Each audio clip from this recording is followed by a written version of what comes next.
இந்த நாட்களில் ஒரு சாப்பாடு வீடியோ கூட போட மனசே வருதில்லை. இந்த நேரம் ஸ்ரீலங்காவில் எத்தனை பேர் பசியும் பட்னியுமாக இருக்கிறதா இருக்கும்னு நினைவு வரக்குள்ள அந்த கவலை, அந்த மனசுக்கு வர கவலையை சொல்ல உண்மைக்குமே வார்த்தைகளே இல்லை. ஆனால் நாங்கள் வாழ்க்கையில் புரிஞ்சுக்கொள்ளக்கூடிய ஒரு விஷயம் இருக்குது. இந்த உலக வாழ்க்கையில் எதுவுமே நிரந்தரம் இல்லை.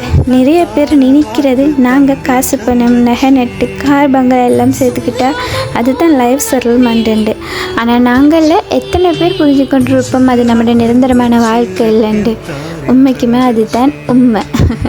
ஏன்ட்டு சொன்னால் இப்போ நாங்கள் இந்த வாழ்கிற இந்த உசிரே நமக்கு நிரந்தரம் இல்லை. இன்றைக்கி இந்த நொடி உங்களோட பேசிக்கொண்டு இருக்கிறேன், நாளைக்கு இந்த நேரம் நான் இந்த மாதிரி நிலைமையில் இருப்பேன்னு எனக்கே தெரியாது. ஸோ இந்த பிறப்புக்கும் இறப்புக்கும் நடுவில் வாழ்கிற இந்த கொஞ்ச கால வாழ்க்கையில் நம்மக்கிட்ட காசு பணம் இருக்குது, நாங்கள் நல்லா இருக்கிறோமெண்டு காசு இல்லாதவங்களை சீப்பாக பேசுகிறதும், கடன்காரன் பிச்சைக்காரன் வக்கில்லாதவன் மனசு நோவுற மாதிரி தேவையில்லாத வார்த்தைகளை பேசி மனசை நோடிக்கிறேன். நீங்கள் நல்ல நினைவு வச்சுக்கோங்க, நாளைக்கு உங்களுக்கும் இந்த மாதிரி ஒரு நிலைமை வர வாய்ப்பு உண்டு.